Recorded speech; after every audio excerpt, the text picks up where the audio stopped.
So the goal of everything I told you here is, don't try to feel like if you don't do it, it won't get done right, because that may be true, but these steps will help prevent some of that from happening.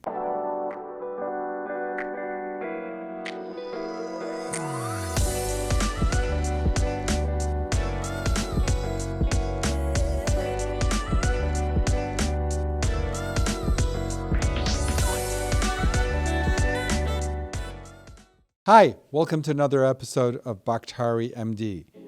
This season, we're doing Crash CEO School, where we go over skills and strategies to help you become a better leader, a better manager, and be more effective in your organization. We've done a lot of topics this season on leadership and how to grow an organization, and we've covered broad topics up until now. But often the questions I get when people watch some of these podcasts are very specific, like, okay, give me an example of that, or give me an example of this. And also, I've been fortunate enough to be a guest on many other people's podcasts. And I find that I get questioned a lot about specific strategies on how to accomplish some of the things we talk about. So what I thought I would do today is talk about ways to delegate authority, but be very granular and specific and not speak at a high level. So what I want to call this topic or this podcast is 3 hacks on how to effectively delegate your authority to senior staff and others. So how to delegate effectively and in very, very specific manners. So, it's just, to say broadly, try to delegate so you can work on bigger topics. We get that, but what are some ways that we can actually do that to delegate authority and still have control, but not be in the weeds of every department and every decision? So I'm going to tell you the 3 hacks that have worked for me the most in my career that I have found to be effective in a bi-directional sort of way. Because it's effective, I think, when you're delegating authority, and I think it's effective to the person you are delegating work or authority to, because it's done in a manner that gives them a lot of confidence and shows them respect and shows them that there is a partnership, and that while you may be dumping work on them, so to speak, that's not the real goal. The goal is for you to let go some work so you can hopefully take on additional work, maybe on a different level. So it is this sort of binary relationship where there's some trust and respect. And the things that I'm going to talk about, the 3 hacks that I have found to be the most effective in delegating work or authority to others, is one that does both, meaning it actually does allow you to dump work on other people in a way that allows you to pick up other work, but it also does it in a way where they feel like you're not just dumping work on them, but that you're creating a zone defense, as it were, right? Where they cover one area, you cover another. And so it's much more of a partnership rather than just dumping work so you can leave early or whatever else. So we're going to go over this, and some of these hacks apply more to companies in the small to medium size, because as the number grows, some of these may not be possible, or may not be possible on a broad level. But even then, if you maintain these hacks with the 3, 4, 5, 6 senior people that are right beneath you, it may work. So I'm going to argue that while it may be more tailor-made for a smaller to medium-sized company, even in a larger company, if you have little pockets of leadership, that these strategies may be effective. Okay? So hack number 1 is learn to do every job yourself first. And let me tell you what I mean by that. It is possible, especially in a small to medium-sized company, for you to learn different departments and different jobs whether it's doing inventory, answering the phones, especially early on, because this allows you to first understand what these departments and jobs entail.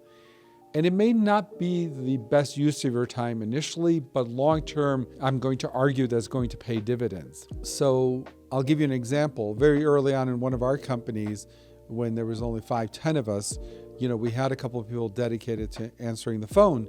But what I tried to do is I actually tried to answer the phone first, right? And pretend I was the receptionist because one, I wanted to understand what the questions that were coming in and how people were responding to our business. But also it set a good example for others to say, oh, well, he or she is not above doing this or doing that. So the benefits were multifactorial because you can learn so much about a department or a division. You can also come up with strategies to improve and fix things and understand the pain points. So whether it's answering the phones, whether it's doing inventory, whether it's placing the order, whether it's managing vendors or what have you, if you take some extra time the first year or two in an organization and literally go into all those departments, maybe for a week even, and literally do it, like do the job, right? That will give you a lot of insight. One, also when that department struggles or has issues, you will not just be an outsider looking in, you will have somewhat of an insider track on it. And going then to delegating, I think it becomes a lot easier to speak to people about you asking them to take on certain tasks or certain duties if you yourself have had a taste of it, right? So when you tell someone, oh, you know what, when you answer the phone, make sure you always do X, Y, and Z, or make sure you do this, or when you do inventory, make sure your department does that. Trying to give people work when they have a sense that you have no idea, what you're asking them to do, often doesn't play as well as if they have a sense that, oh, so yes, what you're asking may be a lot, but you have a sense for what it is, so you're just not randomly creating work. So I know this is a generic strategy, but often understanding what different departments are going through, different people, different senior leaders, even if it means, sitting on meetings with them. A few times I actually went to conferences that were very pertain to small subdivisions of the company, but allowed me to see the issues that department was dealing with. So trying to do every job is a metaphor for trying to, at least early on in the company's growth, to be involved and understand and literally do some of the work. If you can do it, but later on, you're going to hopefully not have to do it, but you'll be able to manage people and delegate and ask them to do things from a position of having at least done it somewhat, it may be a lot. So kind of doing every job is really, really important. Now, one of the byproducts of doing that is also sends a signal that, you are not above this or that we're all we're all a team. And also, if you're going to ask other people to sometimes step out of their lane and take on other duties that's not necessarily in their job description, the fact that you are prepared to take out the trash, fix the fax machine, the scanner, whatever, or do whatever it takes, I think sends that message that we're all in the same team. And I think that is also part of the building the culture of trust and mutual respect. So doing every job. Okay. Today, we have a bulletproof system that helps us close up to 80% of those inbound calls. Our high converting call class will teach you how to demonstrate your authority quickly without being pushy. We believe that many businesses out there can benefit from this, and we promise to help you achieve your revenue goals by converting more of your incoming calls into actual sales. For more information, please visit our website at highconvertingcallclass.com. Stop waiting for the sales to come to you. Put your revenue into your hands.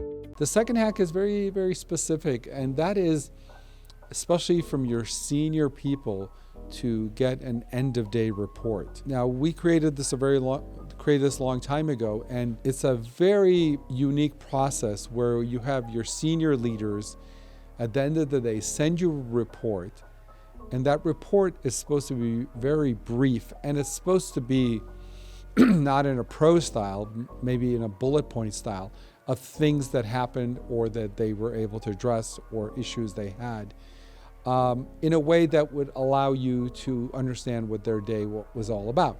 Now, this has tremendous benefits because often what I found before I used to do an end-of-day report is I have to remember, oh, I got to ask Susie how that meeting went, or I have to ask Bill if he was ever able to get a hold of Fred, one of our vendors or one of our clients. Again, if an end-of-day report is done correctly, it will actually save you and the person time from having to discuss that issue. Now, what's tricky about the end-of-day report is you don't want every little minutia there. You want things that are material, and that often takes a while to navigate and get both parties to understand what things you want there, right? So you don't want to know, the computer shut down, so I had to reboot it. I mean, who cares? You do want to know if a client that you've been waiting for got back to you and they're going to move ahead with the contract, or you want to find out if, a certain person, paid their bill that you've been waiting for. Things that, and the way I would filter it is, would the person you're sending the end-of-day report want to know that piece of information? Now, there's so many benefits of that end-of-day report.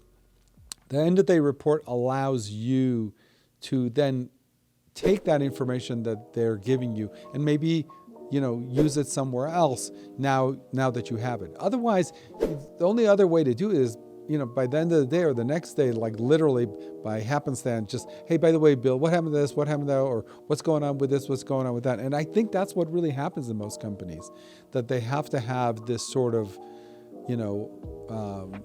talk at the water cooler, metaphorically, just to get caught up on, so did that ever client get back to you? Did they ever sign their contract? Did they ever, give us that refund? Or how long, did you find out how long that contract is good for? So rather than having 100 mini conversations in the next 24 hours, if you can get all of that data back, you may never have to talk about it again. So I have found that the end-of-day report is a great way to delegate authority to someone, but get the information back. So often, because people often want to do the task themselves because they want to know the results. They want to get the final outcome. They want to have a say in it. But if you can develop a relationship with your senior staff where they send you an end-of-day report in a meaningful way, meaning, you don't want to have them write you a novel, and it can't be, an hour's worth of work every day.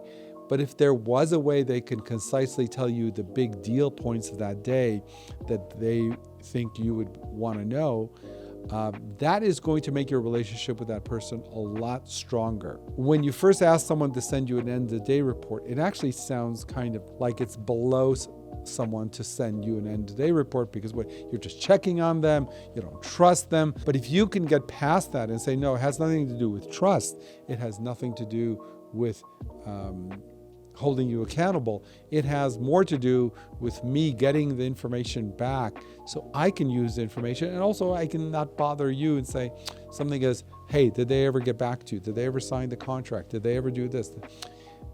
You're actually saving them. So done correctly, it saves both parties a lot of time. So the third hack, and this is really a hack, is get, if possible, a copy of every ingoing and outgoing email of the senior people in your group.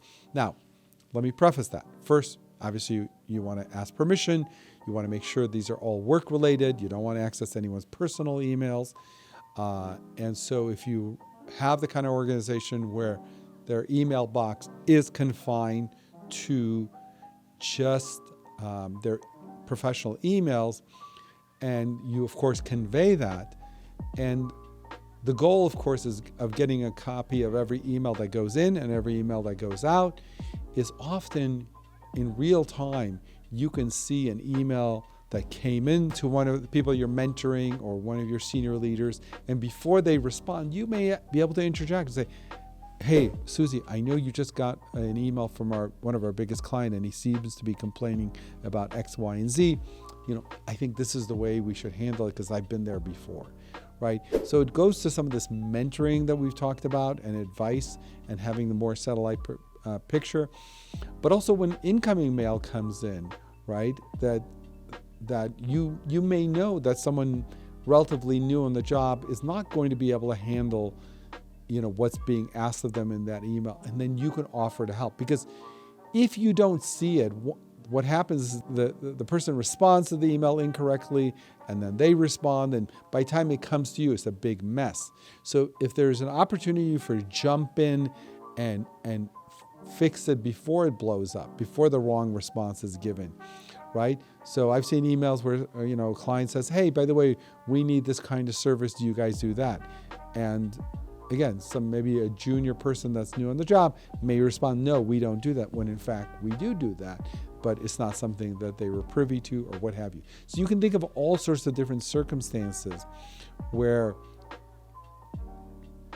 someone responding to an email, not having, not being in every department, not understanding the goals of every department, or some of the things that they're just not privy to, yet they're forced to respond.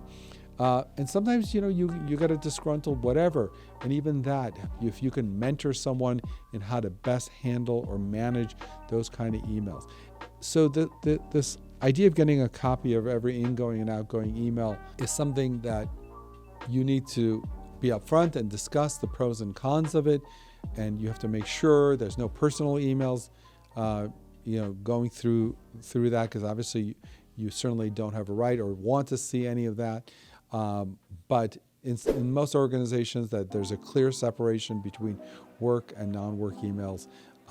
That's been very, very helpful. Now, the flip side of it is your time, right? So if you have 8,000 employees and you want to see all their emails flying back and forth, that's just not going to work.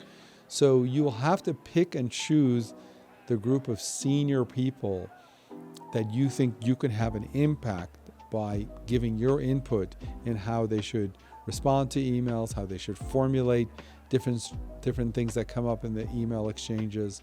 And also sometimes you may alert them to, hey, there's this email that you wrote that you can't solve this problem, when in fact, I have a solution that might be able to help you. So you don't want to give yourself tremendous amount of work, but if done right, it's almost like the end-of-day report. If done right, you're going to be reading a lot of emails and you're going to be reading a lot of end-of-day reports. But if done correctly, that will actually save you a multiple of hours for every hour you spent on it. This is something that you really have to logically think through based on your organization and see if it makes sense in your organization to do that. Again, so just pick and choose the senior people that you want to have input to how they respond and the information they get.